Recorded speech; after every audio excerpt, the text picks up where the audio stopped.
1 ലക്ഷത്തോളം മലയാളികൾ താമസിക്കുന്ന ഒരു അറേബ്യൻ രാജ്യമാണ് കുവൈത്ത്. ജനസംഖ്യാ കണക്കെടുപ്പുകളിൽ ഏകദേശം 7 ലക്ഷം മലയാളികളെങ്കിലും കുവൈത്തിൽ താമസിക്കുന്നുണ്ട് എന്ന് കാണുവാൻ പറ്റുമെങ്കിലും മുതലാളിത്ത രാജ്യങ്ങളിൽ തൊഴിലാളികളെ കണക്കുകളിൽ ഉൾപ്പെടുത്തുന്നത് ശരിയായ രീതിയല്ല.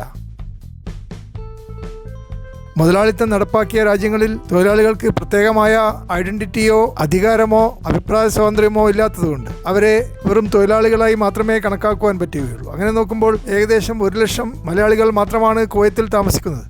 ബാക്കിയുള്ളവരൊക്കെ തൊഴിലാളികളായി താൽക്കാലികമായി താമസിക്കുന്നവരാണ്. ഇന്ത്യയിൽ മുതലാളിത്ത വ്യവസ്ഥ നടപ്പിലുണ്ടെങ്കിലും തൊഴിലാളികൾക്ക് കൂടി മാന്യതയും അംഗീകാരവുമുള്ള പകുതി സോഷ്യലിസം നടപ്പാക്കിയ ഒരു രാജ്യമായി ഇന്ത്യ അറിയപ്പെടുന്നു. അതുകൊണ്ടാണ് ഇന്ത്യയെ സാമ്പത്തിക ശാസ്ത്രജ്ഞന്മാർ 50-50 എന്ന് വിളിക്കുന്നത്. എന്നാൽ കുവൈത്ത് പോലുള്ള രാജ്യങ്ങൾ സമ്പൂർണ്ണ മുതലാളിത്തം നടപ്പാക്കിയതുകൊണ്ട് വൻകിട ബിസിനസ്സുകാർക്കും ഷെയർ മാർക്കറ്റ് ഇടപാടുകാർക്കും കയറ്റുമതി ഇറക്കുമതി മേഖലയിൽ ഏർപ്പെട്ടിരിക്കുന്നവർക്കും അന്താരാഷ്ട്ര ബിസിനസ് സ്ഥാപനങ്ങളിൽ അധികാരം കൈയാളുന്നവരെ മാത്രമേ നമുക്ക് കണക്കിലെടുക്കുവാൻ സാധിക്കുകയുള്ളൂ. ദൈവം സഹായിച്ച് അനേകം മലയാളികൾ ഈ വിഭാഗത്തിലും ഉൾപ്പെട്ടിട്ടുണ്ട് എന്നുള്ളതാണ് യാഥാർത്ഥ്യം. പത്തനംതിട്ട സ്വദേശിയായ KG അബ്രഹാം കുവൈത്തിലെ അറിയപ്പെടുന്ന ഒരു വൻകിട വ്യവസായിയാണ്. അദ്ദേഹത്തിന് കൊച്ചിയിൽ മരടിൽ ക്രൗൺ പ്ലാസ എന്ന പേരിൽ ഒരു ലക്ഷറി ഹോട്ടൽ ഉണ്ടാക്കുവാൻ സാധിച്ചിട്ടുണ്ട്. ദിവസം 10,000 രൂപയ്ക്ക് ഇവിടെ മുറികൾ കൊടുക്കുന്നുണ്ട്. കുവൈത്തിൽ ധാരാളം ഇന്ത്യക്കാർ ജോലി ചെയ്യുന്നുണ്ടെങ്കിലും ഇന്ത്യൻ പ്രധാനമന്ത്രിമാർ ആരും കുവൈത്തിലേക്ക് യാത്ര ചെയ്യുവാൻ താല്പര്യം കാണിച്ചിരുന്നില്ല. അതിന് കാരണം കുവൈത്ത് ഒരു ചെറിയ രാജ്യമായതുകൊണ്ടും സാമ്പത്തികമായി ഇന്ത്യയുടെ 25% ഭാഗം മാത്രം പ്രാധാന്യം ഉള്ളതായതുകൊണ്ടുമാണ്. എന്നാൽ കഴിഞ്ഞ ദിവസം നരേന്ദ്രമോദി കുവൈത്തിൽ പോവുകയും ആ രാജ്യത്തെ ബഹുമാനിക്കുകയും ചെയ്തു. ഇന്ത്യയുടെ മൊത്തം ആഭ്യന്തര ഉൽപ്പാദനം അഥവാ GDP 4 ട്രില്യൺ അമേരിക്കൻ ഡോളറാണ്. എന്നാൽ കുവൈത്തിൻ്റേത് 0.16 ട്രില്യൺ മാത്രമാണ്. അതുകൊണ്ടാണ് മുൻപുണ്ടായിരുന്ന ഇന്ത്യൻ പ്രധാനമന്ത്രിമാർക്കാർക്കും കുവൈത്തിനെ കണ്ണിൽ പിടിക്കാതിരിക്കുവാൻ കാരണം. കൊച്ചുരാജ്യമായ കുവൈത്തിൽ ഇന്ത്യൻ പ്രധാനമന്ത്രി സന്ദർശനം നടത്തിയത് അവിടുത്തെ ഭരണാധികാരികൾക്ക് വലിയ സന്തോഷമുണ്ടാക്കിയിട്ടുണ്ട്. കുവൈത്തിലെ ഏറ്റവും വലിയ ബഹുമതിയായ മബ്രൂക്ക് അൽ കബീർ സ്ഥാനം നരേന്ദ്രമോദിക്ക് നൽകുകയും ചെയ്തിട്ടുണ്ട്. എയർപോർട്ടിൽ നേരിട്ട് പ്രധാനമന്ത്രി തന്നെ വന്ന് സ്വീകരിക്കുകയും ചെയ്യുവാൻ കുവൈത്ത് താല്പര്യം കാണിച്ചു. എന്നാൽ ഇന്ത്യ പാശ്ചാത്യ രാജ്യങ്ങളിലെ രാഷ്ട്രത്തലവന്മാർ പോലും ഇവിടെ വരുമ്പോൾ പ്രധാനമന്ത്രി നേരിട്ട് എയർപോർട്ടിൽ പോയി സ്വീകരിക്കുന്ന പതിവ് കാണിക്കാറില്ല. മന്ത്രിമാരുടെ സ്വീകരണം കൊണ്ട് പല രാഷ്ട്രത്തലവന്മാരും തൃപ്തിയടയേണ്ടി വരാറുണ്ട്. കുവൈത്തിൽ ജോലി ചെയ്യുന്ന മലയാളികൾ പലരും ലേബർ ക്യാമ്പുകളിലും ചേരിപ്രദേശങ്ങൾ പോലെയുള്ള സ്ഥലങ്ങളിലും താമസിക്കുവാൻ നിർബന്ധിതരായിരിക്കുകയാണ്. കുവൈത്തിലെ ഭരണാധികാരികൾ തൊഴിലാളികളോട് വേണ്ടത്ര സഹാനുഭൂതി കാണിക്കുന്നില്ലെങ്കിലും ഇന്ത്യ ഗവൺമെന്റിനെ വമ്പിച്ച ഭയഭക്തി ബഹുമാനത്തോടെയാണ് സമീപിക്കുന്നത്. അതിന് കാരണം ഇന്ത്യയുടെ ഉയർന്ന സാമ്പത്തിക ശക്തിയും സൈനിക ശക്തിയും തന്നെയാണ്. എങ്കിലും ഇന്ത്യ സമാധാനം കാംക്ഷിക്കുന്ന ഒരു രാജ്യമായതുകൊണ്ടും സൈനിക ശക്തി ഒരിക്കലും ഉപയോഗിക്കാത്തതുകൊണ്ടും അറബികൾക്കിടയിൽ അത്ര വലിയ മതിപ്പുണ്ടാക്കുവാൻ നമുക്ക് സാധിച്ചിട്ടില്ല. വർഷങ്ങൾക്ക് മുമ്പ് പാകിസ്ഥാനെ വെട്ടിമുറിച്ച് 2 കഷ്ണങ്ങളാക്കി മാറ്റുകയും ബംഗ്ലാദേശ് എന്ന രാജ്യം ഉണ്ടാക്കുകയും ചെയ്തപ്പോഴാണ് അറബികൾ പലരും ഇന്ത്യയെ ബഹുമാനിക്കാൻ തുടങ്ങിയത്. എന്നാൽ അന്താരാഷ്ട്ര കാര്യങ്ങളിൽ കൂടുതൽ ശക്തമായി ഇടപെടുന്ന അമേരിക്കയും റഷ്യയും പോലെയുള്ള രാജ്യങ്ങളോട് അറബികൾക്ക് കൂടുതൽ ബഹുമാനമുണ്ട്. സമാധാനത്തിന് വലിയ പ്രാധാന്യം കൊടുക്കുന്ന ഇന്ത്യയുടെ വിദേശ നയം അല്പം മാറ്റം വരുത്തി അല്പസ്വല്പം അക്രമ സ്വഭാവം കാണിക്കുകയാണെങ്കിൽ അറേബ്യൻ രാജ്യങ്ങളിലും പാശ്ചാത്യ ലോകത്തും ഇന്ത്യക്ക് കൂടുതൽ മതിപ്പ് ലഭിക്കുവാൻ സാധ്യതയുണ്ട്. അമേരിക്കൻ രാഷ്ട്രപതി തിയോഡർ റൂസ്വെൽറ്റ് ഒരിക്കൽ ഇങ്ങനെ പറഞ്ഞു: എല്ലാവരോടും സോഫ്റ്റായി പെരുമാറണം, എന്നാൽ കയ്യിൽ വലിയൊരു വടിയുണ്ടായിരിക്കണമെന്ന് നിർബന്ധമുണ്ട്. Speak softly and carry a big stick and you will go far എന്നാണ് അദ്ദേഹം ഇംഗ്ലീഷിൽ പറഞ്ഞത്. എന്ന് പറഞ്ഞാൽ നമുക്ക് വമ്പിച്ച സൈനിക ശക്തിയുണ്ടെന്ന് ഇടക്കിടക്ക് സൈനിക അഭ്യാസങ്ങളിൽ കൂടി പ്രദർശിപ്പിക്കുകയും അത്യാവശ്യം രാജ്യങ്ങളെ ആക്രമിക്കുകയും ചെയ്യുന്ന ഒരു രാജ്യത്തിന് മാത്രമേ മറ്റുള്ളവരുടെ മതിപ്പ് പിടിച്ചുപറ്റുവാനും കൂടുതൽ നല്ല ബന്ധത്തിലേക്ക് നിർബന്ധിക്കുവാനും സാധിക്കുകയുള്ളൂ എന്നാണ് തിയോഡർ റൂസ്വെൽറ്റ് ഉദ്ദേശിച്ചത്. എന്നാൽ ഇന്ത്യ ചിന്തകളിൽ പോലും മറ്റുള്ളവരെ ഉപദ്രവിക്കാൻ ഉദ്ദേശിക്കുന്നില്ല എന്നുള്ളതുകൊണ്ട് അറബ് രാജ്യങ്ങളെപ്പോലെ നിഷ്ഠൂരമായ ചിന്താഗതിയുള്ള ഭരണാധികാരികളെ ഇംപ്രസ് ചെയ്യുവാൻ നമുക്ക് സാധിക്കുന്നില്ല. അതുകൊണ്ടാണ് കുവൈത്തിലെ ലേബർ ക്യാമ്പുകളിൽ മലയാളികൾ ഇപ്പോഴും നരകയാതന അനുഭവിക്കുന്നത്. എങ്കിലും കുവൈത്തിലുള്ള വൻകിട ബിസിനസ്സുകാരും വ്യവസായികളുമായ മലയാളികൾക്ക് അറബികൾ നല്ല പദവി കൊടുക്കുകയും അവരെ പന പോലെ വളർത്തുകയും ചെയ്യാറുണ്ട്. കുവൈത്തിലുള്ള ഇന്ത്യക്കാർ ഭൂരിഭാഗവും ഡോക്ടർമാർ, എഞ്ചിനീയർമാർ, വക്കീലന്മാർ തുടങ്ങിയ തൊഴിലാളി വർഗത്തിൽപ്പെട്ട ആളുകളാണ്. ചാർട്ടേഡ് അക്കൗണ്ടന്റുമാരും ശാസ്ത്രകാരന്മാരും കമ്പ്യൂട്ടർ തൊഴിലാളികളും അവരുടെ കൂട്ടത്തിലുണ്ട്. MBAക്കാരും കൺസൾട്ടൻസും ധാരാളമായി ഇന്ത്യക്കാർ കുവൈത്തിൽ ജോലി ചെയ്യുന്നു. ഉയർന്ന വിദ്യാഭ്യാസമുള്ളവർ കുവൈത്തികളുടെ ഇടയിൽ കുറവായതുകൊണ്ട് ഇന്ത്യക്കാരെയും അമേരിക്കക്കാരെയും ബ്രിട്ടീഷുകാരെയുമാണ് സാങ്കേതിക വൈദഗ്ധ്യം ആവശ്യമുള്ള ജോലികളിൽ അവർ നിയമിച്ചിട്ടുള്ളത്. സാമാന്യം നല്ല ശമ്പളവും കുവൈത്തിൽ കൊടുക്കുന്നുണ്ട്. ആർക്കിടെക്ട് പോലെയുള്ള എഞ്ചിനീയറിംഗ് മേഖലകളിലും ഇന്ത്യക്കാർക്ക് കഴിവ് തെളിയിക്കുവാൻ സാധിച്ചിട്ടുണ്ട്. മലയാളികൾ ധാരാളമായി പലചരക്ക് കച്ചവടവും സൂപ്പർ മാർക്കറ്റുകളും നടത്തുന്നു. വൻകിട ബിസിനസ്സുകാരായ മലയാളികൾ തന്നെ 25-ൽ അധികമുണ്ട്. അതുപോലെ കുവൈത്തിലെ ആരോഗ്യ മേഖല മലയാളികളുടെ കുത്തകയാണ്. ധാരാളം ഡോക്ടർമാരും നഴ്സുമാരും മാത്രമല്ല, പാരാമെഡിക്കൽ സ്റ്റാഫും കുവൈത്തിൽ മലയാളികളുടെ ഇടയിൽ നിന്ന് ജോലി ചെയ്യുന്നുണ്ട്.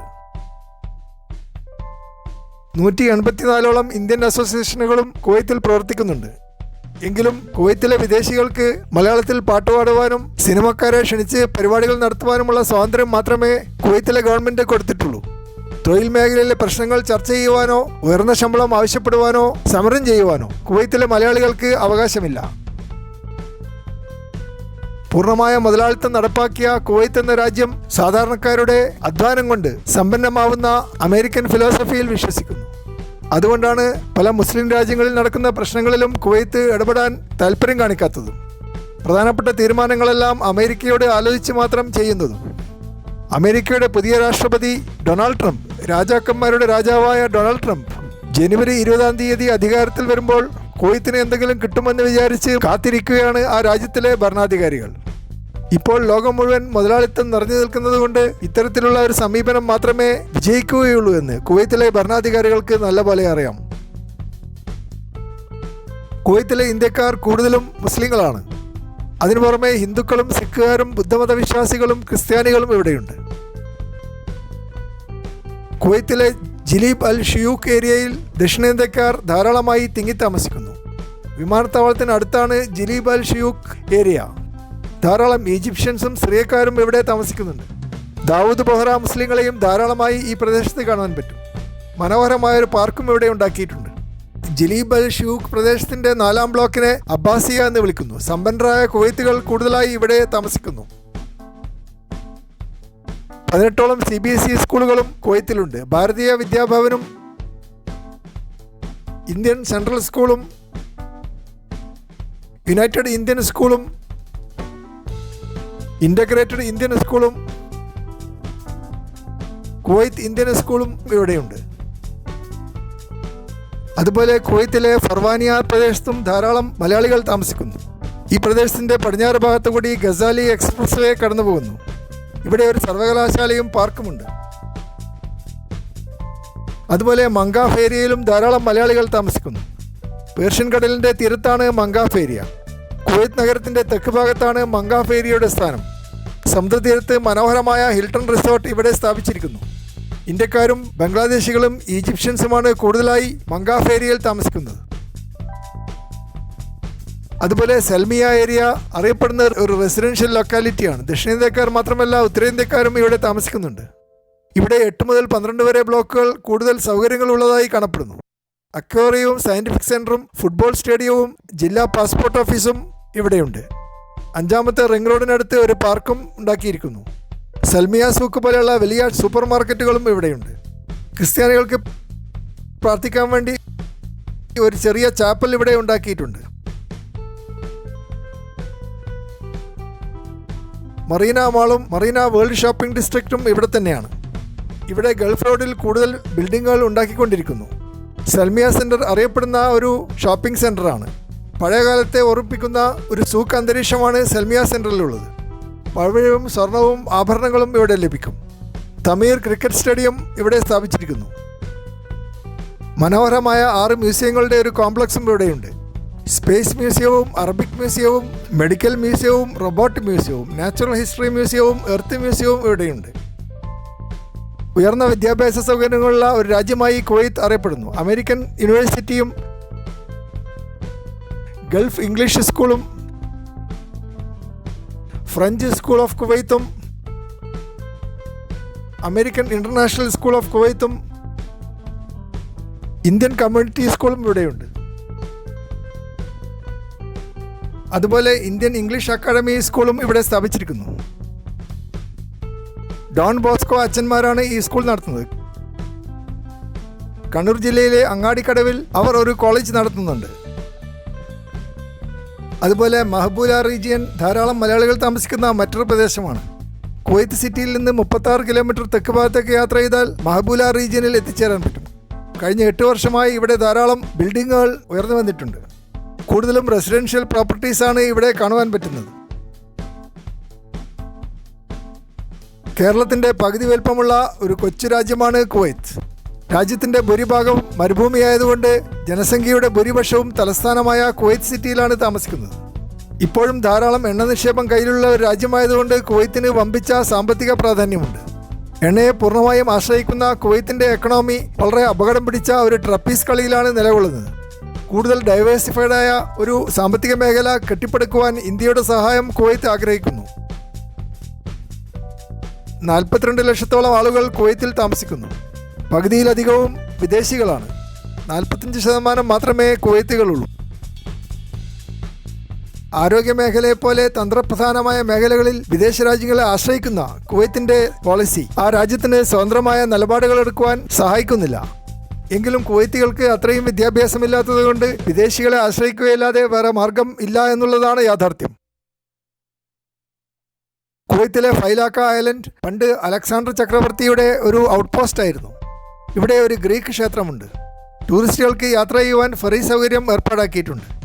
മനോഹരമായ ഒരു ദ്വീപാണ് ഫൈലാക്ക ഐലൻഡ്. അതുപോലെ ധാരാളം ടൂറിസ്റ്റുകൾ അവന്യൂ മാൾ സന്ദർശിക്കുന്നു. വസ്ത്രങ്ങളും ഇലക്ട്രോണിക്സ് ഉപകരണങ്ങളും ആഭരണങ്ങളും ഇവിടെ ധാരാളമായി വിപണനം ചെയ്യപ്പെടുന്നു. സിനിമാറ്റിക് എക്സ്പീരിയൻസ് ഉള്ള VIP തിയേറ്ററുകൾ ഇവിടെയുണ്ട്. സാഹസികരായ സന്ദർശകർക്ക് കുവൈത്തിൻ്റെ ഇറാഖി അതിർത്തി സന്ദർശിക്കാവുന്നതാണ്. എന്നാൽ ഇറാഖിൽ പ്രവേശിക്കണമെങ്കിൽ വിസ ആവശ്യമാണ്. മനോഹരമായ കുവൈത്ത് ടവേഴ്സ് കുവൈത്തിൻ്റെ ഒരു ഐക്കണായി മാറിയിട്ടുണ്ട്. 2 ടവറുകളുണ്ട്. അതിൽ ഒരെണ്ണം വാട്ടർ ടാങ്കാണ്. വലിയ ടവർ 600 അടി ഉയരമുള്ളതാണ്. ടവറിന് മുകളിൽ ഒരു റൊട്ടേറ്റിംഗ് റെസ്റ്റോറൻറ്റും ബാറും കോഫി ഷോപ്പുമുണ്ട്. ബ്രേക്ക്ഫാസ്റ്റും ലഞ്ചും ഡിന്നറും ഇവിടെ ഓഫർ ചെയ്യുന്നു. അതുപോലെ ഗ്രീൻ ഐലൻഡ് മനോഹരമായ ഒരു മറീൻ പാർക്കാണ്. കുവൈത്ത് അക്വാ പാർക്ക് ചൂടുള്ള കാലാവസ്ഥയിൽ ആശ്വാസം നൽകുന്ന ഒരു വാട്ടർ തീം പാർക്കാണ്.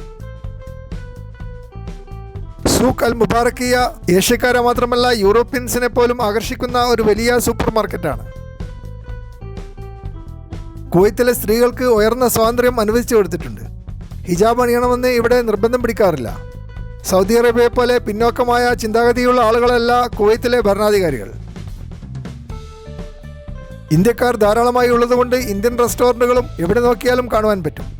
മുഗൾ മഹൽ റെസ്റ്റോറൻറ്റ് ഷാർക്ക് ഏരിയയിലാണ്. അതുപോലെ ബുക്കാറ റെസ്റ്റോറൻറ്റ് ഷെറാട്ടൺ ഹോട്ടലിൻ്റെ ഉള്ളിലാണ്. ആഷാസ് റെസ്റ്റോറൻറ്റ് മറീൻ ക്രസൻറ്റിലാണ്. അൽ മർസ റെസ്റ്റോറൻറ്റ് ലെ മെറിഡിയൻ ഹോട്ടലിൻ്റെ ഉള്ളിലാണ്. കുവൈത്തി സീ ഫുഡാണ് ഇവിടെ പ്രധാനമായും ഓഫർ ചെയ്യുന്നത്.